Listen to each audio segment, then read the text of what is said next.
So for today, I want to work on a little bit of the spin and a little bit of the snap. A lot of this has to happen at home. There needs to be a lot of work at home on the snaps and on the spins. Otherwise, the spin is going to twist. There's all kinds of things on it. Okay, so when you first start taking lessons, if you have been taking lessons and you haven't been doing this, you really need to be practicing with a ball with a line on it. I have tape on here, and it's kind of wide, but it's what I had. Basically, what I want you to do, you can see where the letter C on the stitches go.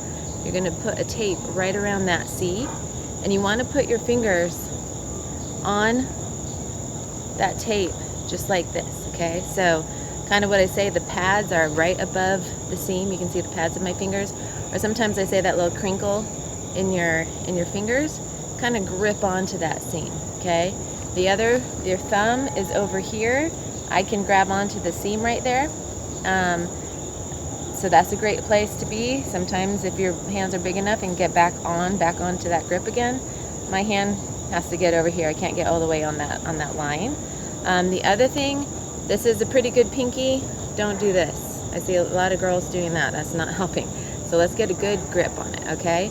And there's a little room here. We're not like super in our fingertips on the fastball, but we're not palming it either. Okay, so we're kind of in the middle. There's a little room, and you just want a really good solid grip on this fastball. You want to have a good grip so you can really behind that ball and really through that ball, okay? So the snap is a little tricky. It's a little bit of a mix of a whip, so you need that quick whip feeling, but you also need that long extension, a really long extension. So this right here, what we're working on today, is the spin. Just making sure that when you're throwing it, you're getting the proper spin. So if we have this snap on here, that line right, when you snap, it should have a nice spin. That was not a good one. Right there, okay? So you just put your finger right on that line and spin, okay? So I'm gonna give all my students some homework. Even if you can't get outside, there's no excuse not to practice, right? So we're gonna put this ball, it's under my leg, okay? You're just gonna snap it up. Again, not great. Snap it up, down. Snap it up, down. Snap it up. Just gonna do loads of these, okay? Every single day. If you didn't get to practice because you didn't have a catcher or the weather wasn't very good, get out and do a bunch of these, okay? And just do this in your front room or wherever you're allowed to throw a ball around a little bit, okay? And you're really trying to make sure that you're using your fingertips. You're really using your fingertips. You're not letting your arm go crazy. Mostly fingertips, a little wrist here. And I like to make sure you have a fist here to make sure that you actually snapped, okay? After that, and I'll follow this up with how many on each day. You can get on your knee.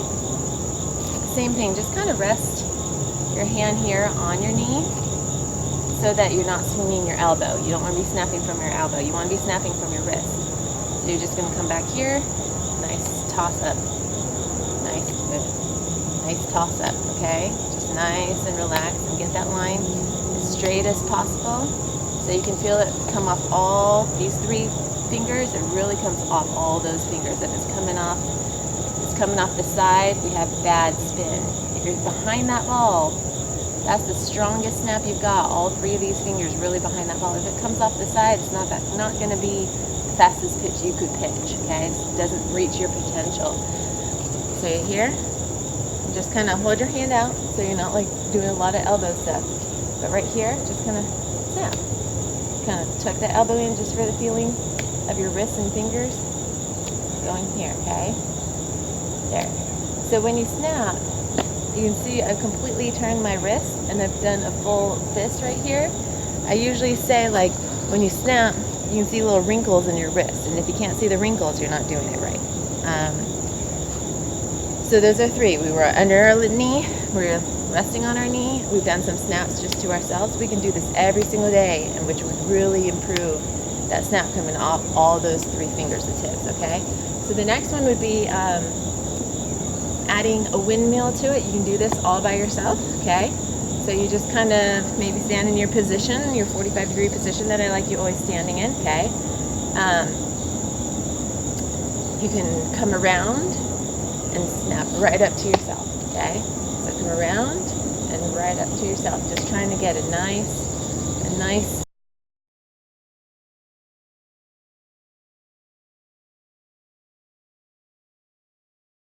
spin on that ball, okay? Around, nice spin, okay? That's not great. Around, nice spin, all right? After that, the next ones require a partner, or a net. So the other one is just trying to get, I'm gonna bring this back and forth like this. I know this is, usually we're gonna start from here for a snap, but right here we're gonna just think, see this line? I'm trying to keep this line on the ball as straight as possible. So we're gonna keep it close to our body, and we're gonna go 1, 2, and we're gonna toss on that second one, okay? So we're just trying to get that right spin on the ball. So if I'm here, I'm gonna go 1 and toss. And on these, I want that arm way out here, okay? Because I want your fingers behind the ball, and just follow that ball. Really, really, really get out there, okay? And again, and just follow that ball off your fingertips, okay? And then you can do the full arm circle. Don't go crazy fast, okay? Just kind of go nice and slow, and then full circle, okay? We're just kind of going way out here, just to kind of get that feeling of the fingers, okay, behind the ball. All right, so full and through, okay? And full and through, okay? So this is more concentrating on really getting that feel off the fingers. We're not really whipping anything just yet. We're just kind of getting that feeling of fingers. Plus, you do whip, but you need to follow through after your whip. So it's kind of giving you that feeling of like accelerating and not stopping on your snap.